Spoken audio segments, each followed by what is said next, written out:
Most workplace conflict gets worse because people try to win the argument instead of just focusing on the problem. Welcome to the Leadership Career Accelerator, where we help aspiring leaders like you build executive presence, influence with impact, and get recognized and promoted. I am longtime CEO Barry Moline. My mission is to help you grow as a leader, elevate your career, and improve your life. If you enjoy learning leadership tools, hit subscribe. In return, my promise is to keep bringing you ideas that make you a better leader. Let me ask you a question. What if the real leadership skill isn't winning the argument, but helping people move from blame to resolution? Workplace conflict is unavoidable. People disagree over priorities, budgets, responsibilities, decisions, and even small issues that become bigger than they should. Most conflict gets worse because people frame the issue too narrowly. It becomes my idea versus your idea, and who's right versus who's wrong. That's when people start building a case instead of just fixing the problem. In this episode, I speak with conflict resolution expert Sam Imperati about how leaders and professionals can handle disagreement more effectively. Sam explains why strong conflict resolution starts with emotional control, impartiality, shared goals, and better questions. Instead of making conflict binary, he shows how to broaden the conversation so people can explore options, protect relationships, and reach solutions that actually last. In this episode, you'll learn how to take an emotional timeout before reacting in a way that damages trust. You'll discover how the umbrella question can move people from positional arguments to shared goals. And you'll understand how to build a relationship and fix the problem instead of building a case and fixing blame. Sam is the executive director of ICM Resolutions, a dispute resolution provider offering mediation, facilitation, decision-making, team building, and training services. Sam is experienced at the intersection of policy, politics, science, business, and law. He's an attorney. He taught at law school and also served as a judge. I'm excited because you're going to learn how enhancing your conflict resolution skills can help you lead with more clarity, trust, and influence when workplace tension shows up. You're going to learn those skills today. Let's get into it. Well, welcome, Sam. Hey, thanks for having me. Welcome to you. It's great to be alive, and I hope the same is true for you. Yes, absolutely. So, Sam, you went from being a trial attorney to a judge and mediator and a conflict resolution expert. Can you describe what a mediator does? I mean, I think I know what an attorney does and a judge does, but I'm not really sure what a mediator does or what an expert does in conflict resolution. Sure. Where there are two definitions. One is sort of the legal definition, and the other is the practical. The legal definition, and varies by state, is simply a neutral third party that assists two or more people in resolving a controversy.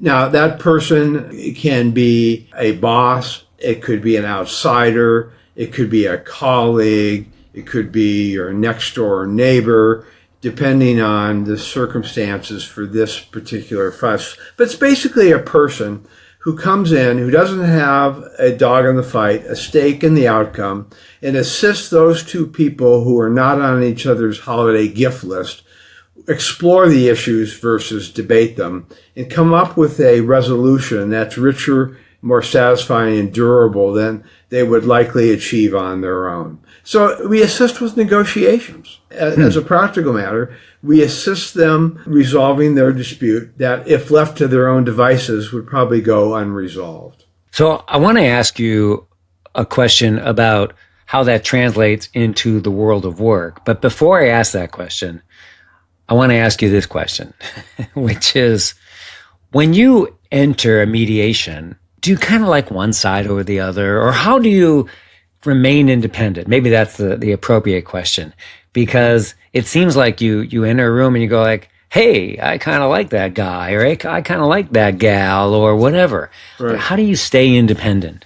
Right. So the word we use in the mediation culture is called impartiality or impartial regard. Mediators are human beings just like the participants, and we have opinions and points of views and biases and prejudices and lived experiences that influence us and can subconsciously or semi-consciously nudge us to favor one position over the other. The mediator's job is to suspend those preconceived solutions and treat each party equally and fairly and justly, because we have no stake in the outcome. We're there to assist. We're not there to decide.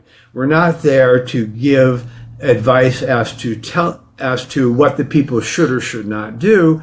We're there to create a process that allows the parties to come up with a solution that works for them. It's created by them. It's pressure tested by them because it's going to be implemented by them. And they've got to believe in it, both the process and the outcome, in order for it to be sustainable. So I guess one way to stay impartial is not to be beholden to one side or the other, but to be beholden to the agreement, because they're the ones that have to make it work. And if that's your sort of golden goal, if that's the thing that you are most desirable to achieve, the only way to do that is to get both people engaged and interested in something that is durable, right? Right. Some people in the field call it omnipartiality. In other words, we're partial to everyone in the room, both sides. We want to do what's best for both sides in the room, and that only works if they agree. So the way to stay impartial is to focus on their underlying needs, values, and concerns, and not superimpose upon that dynamic our own value system, because we don't live with the outcome of the decision. They have to do it. So it becomes easier over time. I mean, when you're a card-carrying pit bull trial lawyer, you just put blinders on and go full speed ahead, and your client is right, and everyone else is the spawn of Satan and should be shot just to see if the gun works. It's quote unquote easier to do that. But when I transitioned to the bench and became a part-time judge, I started looking at conflict differently. I looked at it from the neutral perspective and saw how the process was so hard on the people and soft on the problem. And it didn't reach results that the people walked away with feeling good about. The process chewed them up, and the outcome was not going to be sustainable because it was imposed upon them. That shifted my sense of how conflict should be resolved. And for it to work in a mediation setting, it's got to work for the parties, not what some outside law or 12 people on a jury think is the right answer. It's what's going to work for you in that workplace the next morning when you have to see your colleague again. You need it to be functional and operational. So let's bring this into the world of work as you just transitioned. Who's the mediator in the world of work? Is it the boss? Is it... Well, let me put it another way. I can see a boss being a mediator. I was a CEO for many years, and there were times when I saw a conflict, and I did not think that the parties could come together. I should say the employees could come together and figure it out. They didn't have the skills, I think. So I brought them together. And I don't know that I was that thoughtful about being... What was it? The word omnipartial or impartial? Yeah. I'm not sure that I was. I just was like, I just want this off my plate, and I want you two to get along, or we need to resolve this issue and get work done.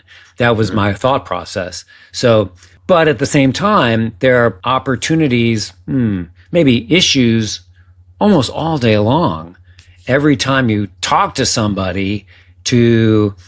I don't know, try to get some help, bring them to your side, Sure, work on a project, brainstorm ideas, and people are not always getting along. So there are issues I will just, for the sake of conversation, call them issues of conflict. I'm putting air quotes around that. Sure. Where, they happen literally all day long outside of an interaction with a boss. It's just me and a colleague. So, okay. So I want to take those two separately. It's like me and a colleague versus me and a colleague and the boss, where it's elevated. Which one would you like to talk about first? Well, I'll add a third as a placeholder, and that is bringing someone in from outside of that dynamic to assist the parties in the negotiation. So let me start with that. So depending on the nature of the fuss, the power dynamics, the critical nature of the issue, the time frame involved, most conflicts are going to be resolved internally, for better or worse. There's not a need to bring an outside third-party mediator or facilitator into the dynamic.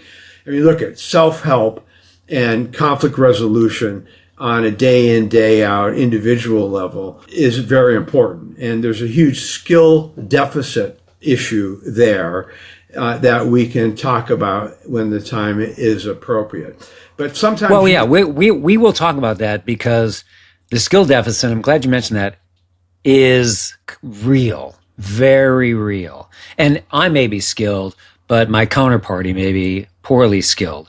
And there's a lot of imbalance, or maybe the other way around. Right. I may be emotionally tied to an issue, and my counterparty may be unemotional and better skilled. Either way, there's on our own, we'll have difficulty. So when you're talking about bringing in a third party, right, to help resolve an issue, yeah. So let's chase that down a little bit further. What would be those circumstances?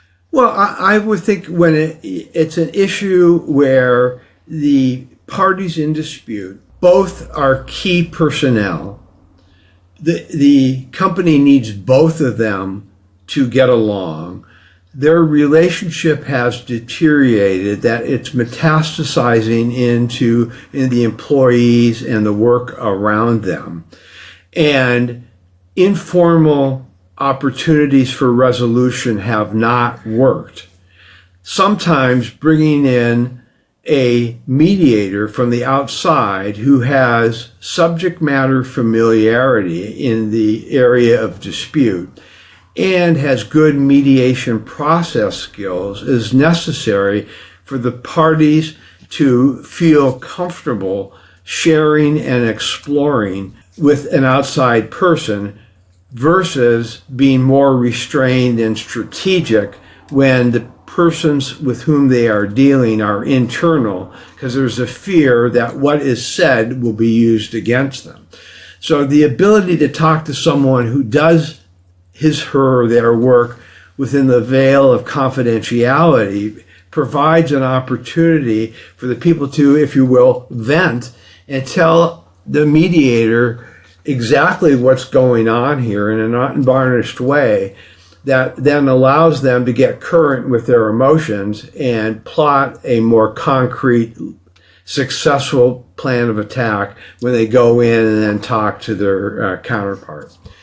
So I did this once in my career. I'm trying to think. It may have been twice in my career. I called in both cases that the nuclear option, that I was having such difficulty as a manager. The employees couldn't figure it out themselves. I came in, I was having difficulty. I didn't have all the skills needed, and they felt as though I wasn't the most impartial. Right. It's not that I felt that I was impartial.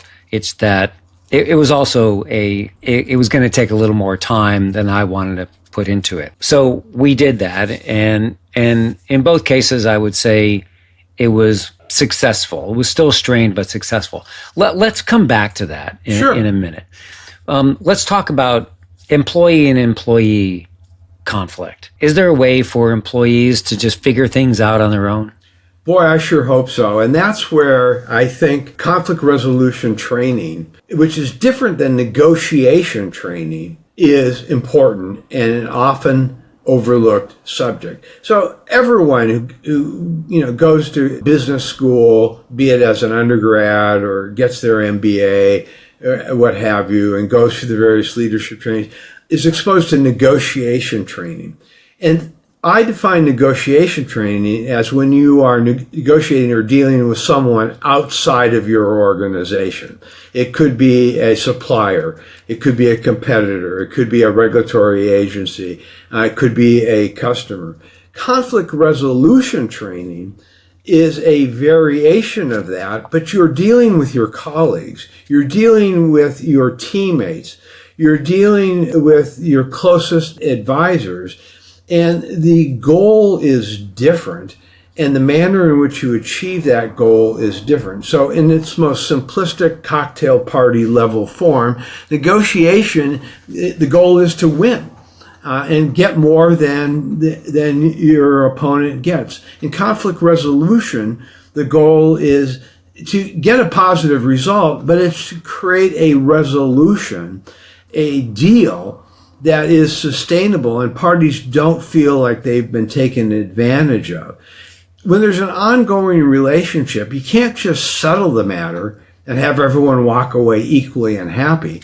That's because people are going to remember that, and it's going to metastasize and come back to haunt you. It doesn't put the matter to rest. It just calls a temporary détente or timeout, and it's going to rear its ugly head at the next meeting or the next problem that even looks remotely similar to this. When you have an ongoing relationship, you need that true emotional and practical closure that allows the parties to go forward with a fresh start and a new beginning that's proactive, not reactive. Well, let's take a situation that seems pretty simple, and we have two people that are on opposite sides, and our company holds a conference, and we do that every year. And last year, at the end of the conference, we did a postmortem. We evaluated the conference, and one of the pieces of feedback that we noted was that people who were sitting in the audience couldn't see the people on the stage well because the lighting was poor. So we said, let's get some better lighting that is directional, like on the people who are on the stage, so the people in the audience could see well. So now it's 8 months later. We're planning for the next conference. It's going to be in 4 months. We're getting the speakers together. We're getting the registration together. And we're looking at our audio visual. And one of the things that we put on the list is we want better stage lighting for the people who are on the stage so the audience can see all the people on stage. And the meeting manager says, that's going to cost a lot of money. And I don't think that, I want to spend that money. I'd rather spend that money on buying shrimp instead of chicken at the reception. So I don't know. I don't want to do it. But we all agreed, 8 months earlier after the last conference that this was necessary because we got a lot of feedback that people couldn't see the people on the stage. And the meeting manager, doesn't matter. We need to buy shrimp because people say, I think that they want shrimp. Do they really say that? No, they didn't really say that. But if we don't give them shrimp instead of chicken, I think they're going to say something. So, okay, we could go on and on. There's an impasse there. The meetings manager is the person in charge of that meeting, and everyone else who's part of the conference but really not in charge of it, they're the ones saying, we got direct feedback that we got to have better lighting on the stage. Mm-hmm. Okay, so how do we develop that process so that we can put the issues on the table and try to come to a resolution? So the first thing I would do if I was a participant on this committee and was not the meeting manager, but I might say something like, what might be helpful here is that we take a timeout, step back and look at and identify what are our goals for this process, this conference. What is a successful conference going to look like? What are the elements that make it success? And someone will say, well, it is the atmosphere, it's the food, it's the ability to connect with the speakers, It's the quality of the handout materials and what have you. And then I'd say, well, great. Are there any financial constraints? Do we have a budget? Yeah. Well, what's that budget? And how traditionally has it been broken down between those elements or goals that you have identified? And people will talk about that. And then I might use the technique I call the umbrella question.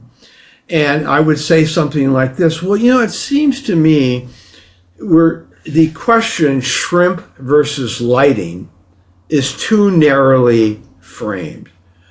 It seems to me the question we should be exploring here is, how do we design a conference that is, from a visual and auditory perspective, a standout program, and creating a welcoming, inviting, unique environment with food, beverage, and other amenities, while staying within our budgetary limits, ... So I broaden the question from shrimp versus lighting to the broader issue, because parties can, once they agree on the goal that they're trying to achieve, then it creates the opportunity for many more trade-offs between balancing shrimp versus the lighting. Well, is there something in between?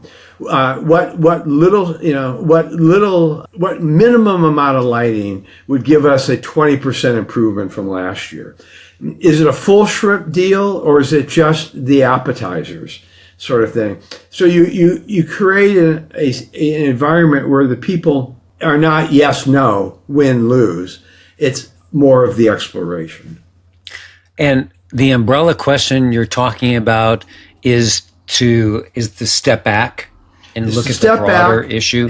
And basically say, its structure is, how can we do something how can we fill in the needs of those people who want better audio visual, while at the same time filling in the needs of those people that want that gastronomical experience, thereby focusing on their common interests, which is the best conference for our company within our budgetary constraints.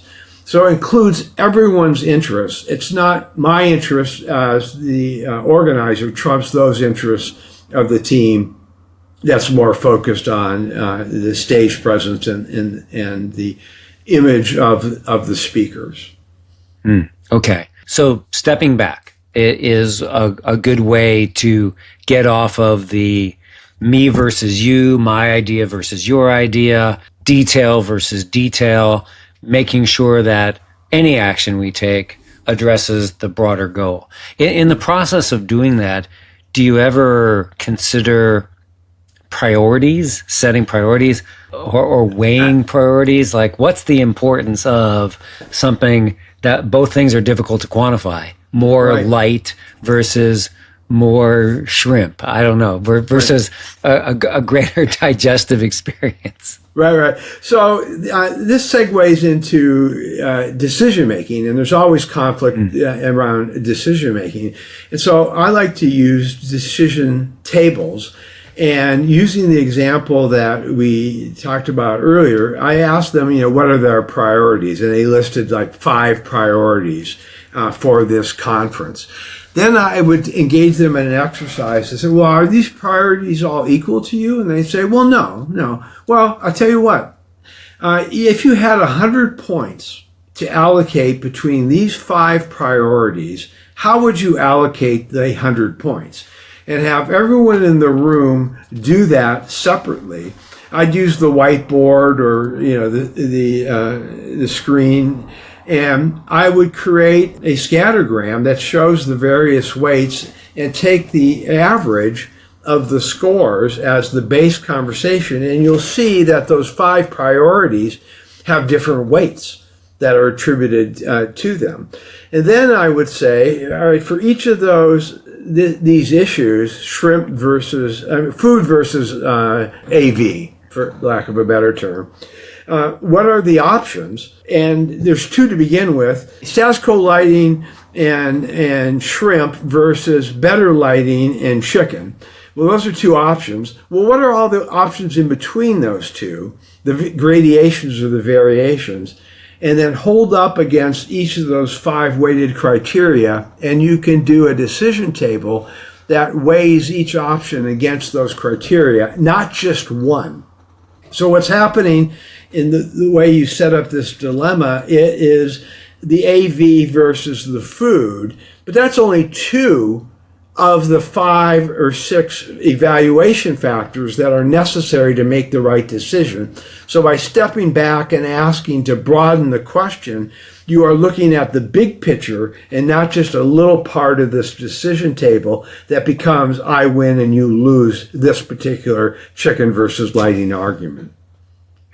So it seems like when you are looking at resolving a dispute, we'll look at it more formally, at least use those words more formally, because I want to give you another, I don't know, very, maybe simpler example. You approach it from the perspective of, well, let's step back for a minute and evaluate, I don't want to say the importance of it, but let's look at what our big goal is in our group, in our company, and make sure that we're focused on our goal first, and try to, I don't want to say give something to everyone, but at least recognize that everyone's concern is valid.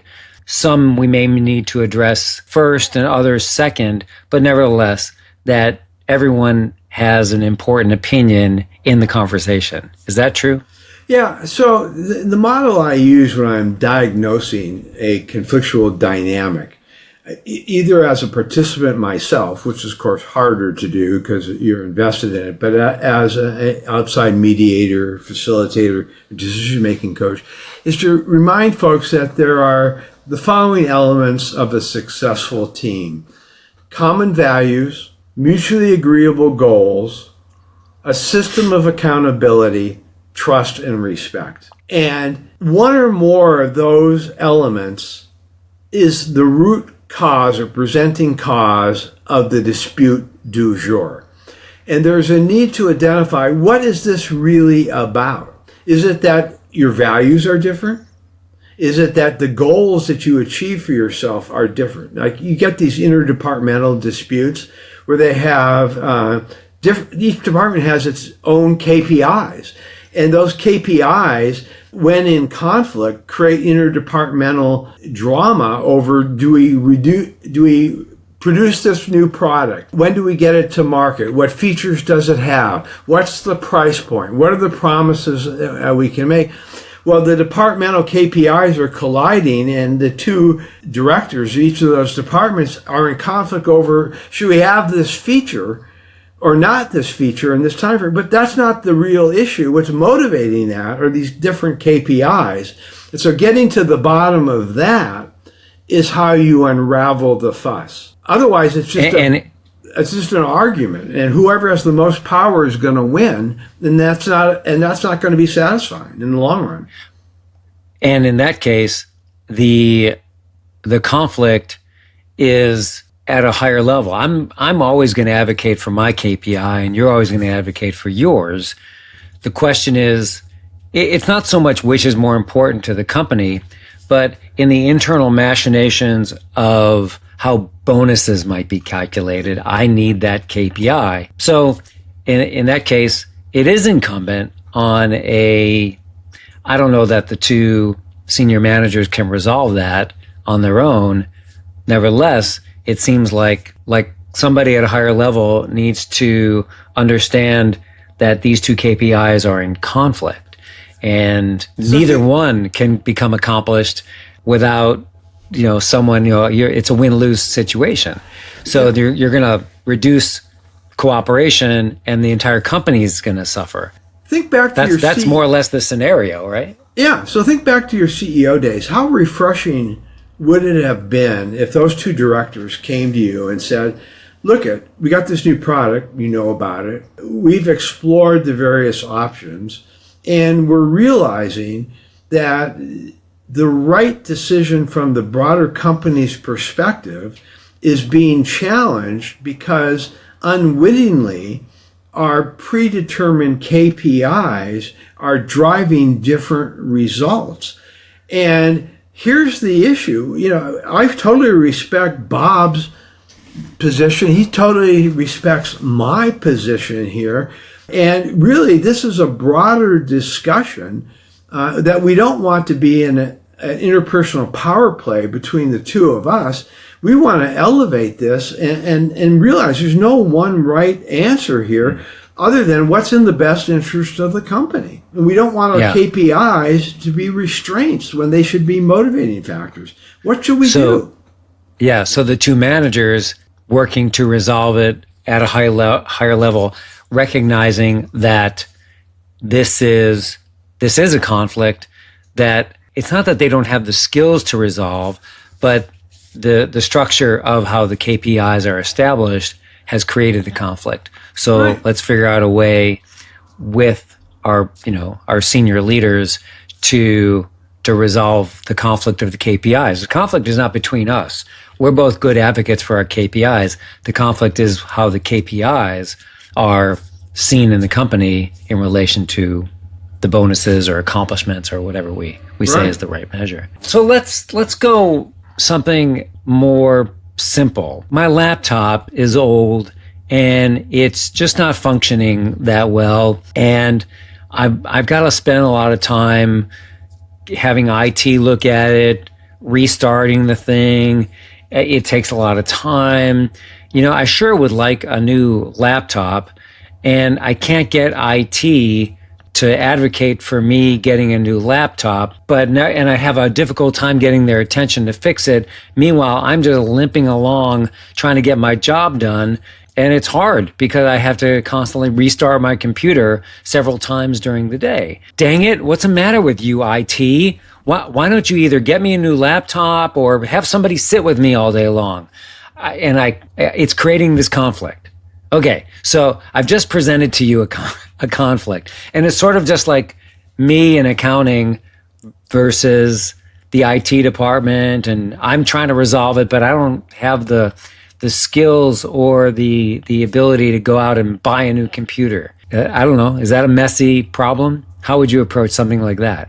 So if putting myself in the position of the person with this computer that is driving me nuts and having regular nervous breakdowns. And they're in accounting, so they rely on their computer all day long. Day in and day out. I mean, there's the strategic answer, the trial lawyer answer in me, and then there's the mediator answer in me. So the strategic trial lawyer answer in me is the classic. I send an email to my manager that says, very factual, without emotion, my computer is shutting down 3 times a day. It's sluggish. It is impacting my ability to give quality product in a timely fashion. Apparently, IT's budgetary limitations do not allow for a new computer or a new system. What do you want me to do? How do you want me to proceed? So it's the not pointing fingers of accusatory guilt, but elevating it to the boss. You have a memo that's doing a CYA action, and you're giving it to the person so your boss can call the IT boss and work it out, because that's the level it sounds like it needs to be worked out at. Because me in accounting and the IT person number 73 on the IT team don't have the authority to make different decisions. The mediator, conflict resolver in me talks to the IT person and says, look, I'm frustrated. I suspect you're frustrated listening to me complain and whine and snivel about this. We both are frustrated by this situation. How do we approach our bosses to solve this problem so that you can serve more people in the organization and truly engage in updates and improvements in the IT infrastructure and architecture that we have in the company, and I can get my work done? We both have a problem here with this dynamic. What are the options available? So by asking In other words, the question is, do you want to build a relationship and fix the problem, or do you want to build a case and fix blame? And at the end of the day, in all these conflicts, the most important question a person can ask themselves is that, what's my goal here? Before I open my mouth, they do something, say something, I'm going to react. Well, that reaction should be internal as opposed to external, because you can't take the external back. My internal dialogue is, time out, Sam. What's going on here, and what's my goal? Is it A, build a relationship and fix the problem, or is it B, build a case and fix blame? And you can't do both. And once you decide to build the case and fix blame, you're going to be on autopilot, and this relationship, the conflict is going to get worse. The relationship is going to get worse, and things are going to go south. If you decide my true north is, no, I need to build a relationship with this person and fix the problem, it becomes a joint exploration versus a mano-a-mano debate when you're building a case and fixing blame. So in this case, the structure is, the better structure is, I've got this problem. Let me go to the person that is sort of on the other side and lay it out. Here's my problem. I think this is your problem, but tell me, is that your problem, your situation? How are you seeing this? And just airing the concerns, whether there's an overlap there or not is another story, but at least say, I've got this problem and it's causing me these difficulties.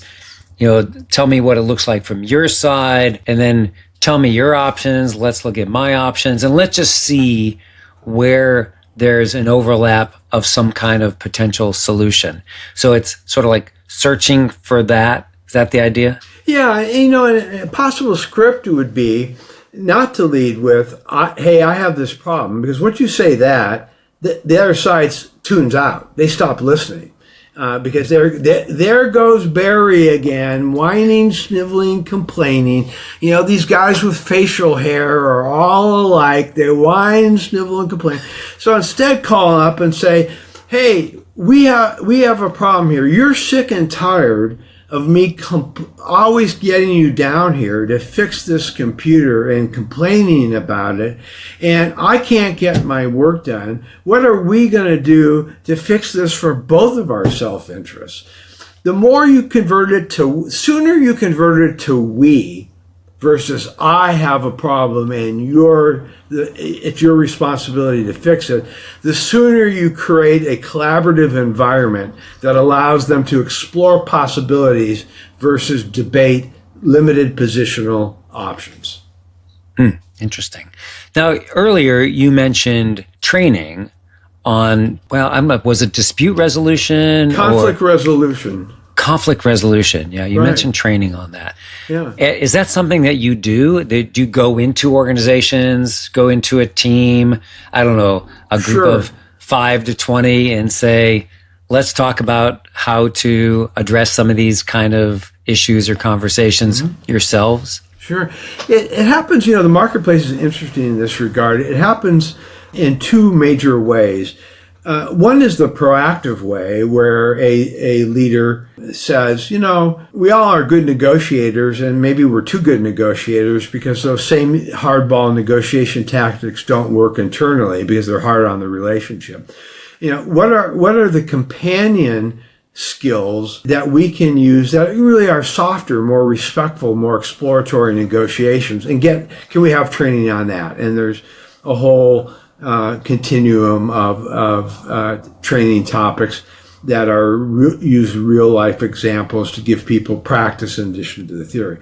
The other way, which unfortunately from my perspective is the reactive way to access this training, and that is and this is what I get most of my calls about, is a manager calls up and says, boy, my department, they are just not on each other's holiday gift list. If one of them said it was daylight out, Another team member would say, not in all parts of the world, and they would debate that. And I've tried everything, including divine intervention. I even took them, bowling for team building. We did trust falls, and nothing is working. And so come on in and fix it. And so what happens there is, after an assessment of the dynamics, I will do what I call conflict resolution training 101, where we sit down with the parties and give them a common vocabulary that's different than negotiation training. Give them a common set of goals using those 5 elements, common values, mutually agreeable goals, clearly defined expectations, system of accountability, trust and respect. Give them a new framework within which to analyze their current fuss. And then walk them through in a facilitation process the actual presenting issue, which is usually only the tip of the iceberg to the underlying drama that's been going on. But now they have a different frame from it being a personality dispute to this is a typical organizational conflictual dynamic. It happens all the time. There is a diagnostic protocol. The prognosis is good if you use the following tools, like the umbrella question that I talked about before, like using decision tables, like asking open-ended questions versus closed-ended questions, etc. So if somebody is on a team or leading a team where there is this recurring conflict, good idea to bring in somebody to help people understand these approaches. I mean, to physically do that, to actually have someone come in, or maybe even do it virtually. Still do something assertively to teach people a variety of approaches to handling conflict. Is that a good idea? I think that particular approach would be ideal, but because of the constraints of time and budget and chaos, it seldom gets done. People only do that when there is a dynamic that is impeding their ability to function. So they have no choice but to do it. So the proactive approach isn't what most people avail themselves to. It's the reactive approach that motivates them to do it. Now, what's the solution that I have found an interesting, potentially emerging trend? Is you talked about annual conferences or company-wide meetings or what have you. We always have the speakers that come in, and often they're very motivational and very encouraging, and I think they're great additions to it. But some particular organizations are saying, what about if we bring in not so much a speaker, but a trainer who is giving us a technique or set of techniques that we can use regardless of the issue. It'll apply to the accounting department, the production line, the sales, the C-suite, whatever the case may be. And so they're giving this very easy, we've got this hour time slot, and let's bring someone in to do that. And, a company just sent me down to Florida from Seattle, Washington, early in January to do it. And the reviews were very, very positive because it wasn't the great inspirational speaker, but the shelf life of that was, until the next cocktail party. Don't sell yourself so short. You might have been very inspirational. Well, that was the inspirational keynote speaker. I hope I was inspirational in the sense of giving them the belief that there is a way to resolve this, and not just triangulate and talk to your coworkers and complain about so and so, and nothing change. Yeah. So in wrapping up, sure. We've talked about a variety of situations and practical advice and how to approach conflict. Is there one thing, one approach that you sort of center on? Is it the umbrella question? Is it, if there's one takeaway that people can take, and there are many takeaways here, but where would you center your your approach sort of every time you have a conflict? It would be what I call taking an emotional timeout. The situation presents itself, someone says or doesn't say something you expected them to say, they do or not do something you expected them to do, you have a negative reaction. Okay? In that moment, the best thing to do is take that emotional timeout and say, what's my goal here? Is it to build a relationship and fix the problem, or build a case and fix blame? It is managing our default emotional reactivity that is the secret to success. Because depending on how you're in the world by default, you'll either avoid the circumstance that's presented itself and then it'll metastasize and become worse, or you will be the human pit bull and be aggressive, and that can make matters worse. So if we just default to our mode of reactivity, we're unlikely to be successful. So it's sort of check your emotions at the door. Absolutely. And because every interaction is emotional, and make sure that at least you can't control what others respond to, but you can control your response and make sure that your response is not emotional, and try to, and that will help you think more clearly in those situations. Is that what you're saying? I think that's right. It's checking the legitimacy of my in the moment emotional reactivity. Is that emotional reactivity that is very real? Okay, is that serving me well now and in the long run, or not? And that realization, coupled with the goal, relationship versus case, is the key to managing conflict in a productive and effective way. Well, I appreciate you bringing that up, because yes, every situation has an emotional component to it. Our bodies react. We can't help it. And if our bodies are reacting, other people's are reacting as well. But I will say that I really love that umbrella question about what are we trying to accomplish here, and let's just figure out what a good solution might be, or a variety of options might be. More than anything, more than focus on a single solution, which somebody might hear as my solution, not your solution. What are the options that we have, and let's try to figure out a way forward. So I love seeing that focus, because I think we don't come into conflicts. We come into situations that result in conflicts by saying, I want this, or I only see this. And that's because we just have a limited perspective. So it's important to bring out other perspectives as well, so that we might be thinking like, oh, I wasn't aware of that. Okay. Well, that makes it not more complicated, but more interesting and more engaging, more layers to a solution. Let's look at all those as well. It changes how, I think about it as an octopus. There's a lot of arms here, and we just have to get them all working together. No, absolutely right. When the options are binary, parties are going to debate. When the options are broader, people are going to explore. And that makes all the difference in the world. And so, we trip up when we make decision points binary. So, Sam, you do mediation, some training, some speaking. Tell us a little bit about what you do. I'm one of these guys that loves to do many, many different things. And I think if you were to divide them up, it is the active practice of conflict resolution in the form of mediation and facilitation.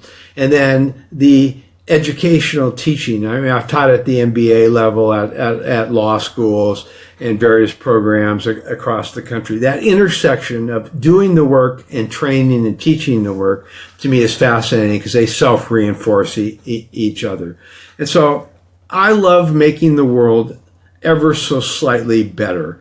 And I believe that my ability to do that is in the form of helping people resolve their conflicts proactively and stylizing assistance that's unique to them. It's not a one-size-fits-all. Oh, all you have to do is ask the umbrella question and the world will be good.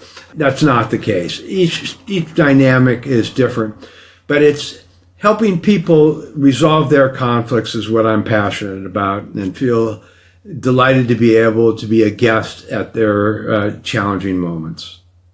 Awesome. Well, is it okay to put your email address in the show notes? Sure, please. Absolutely. That's Sam Imperati. I'm sorry, I didn't say that right. Sam Imperati. Right. At icmresolutions.com. And we'll put that in the show notes so people can just click on it to get in touch with you. And you're also on LinkedIn at Sam Imperati. And my website's, the usual www.icmresolutions.com. Perfect. We'll put that in the show notes as well. So people can get in touch with you, ask you some questions, and maybe you can help them resolve some conflicts. Right. And again, it's not necessarily a business lead kind of situation. I want to help people, and I'll talk to them for free.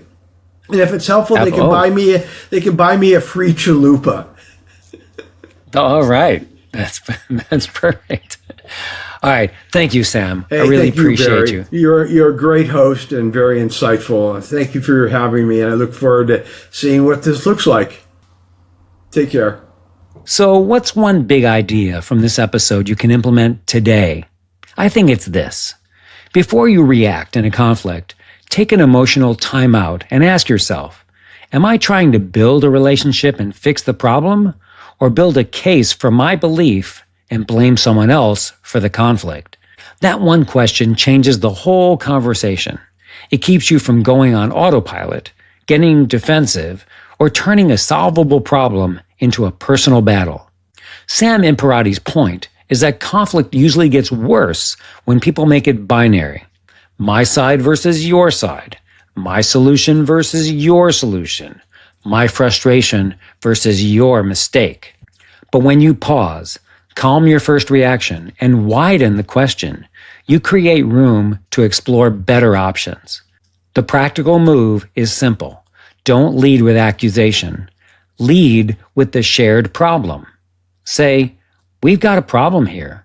What are we trying to accomplish? And how can we solve this in a way that works for both of us? That lowers the temperature and gets you moving from blame to progress. Okay, it's time for action. If you're tired of managing drama, chasing accountability, and carrying the weight of a low-energy team, it's time for a better way. I help leaders and organizations build stronger teams, healthier cultures, and real momentum.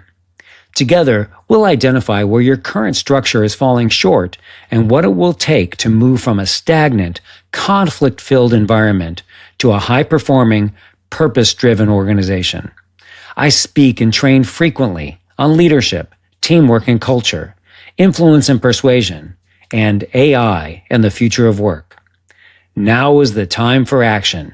Send me an email at barrymoline@gmail.com. And let's explore how to move you forward. I'm Barry Moline. See you soon.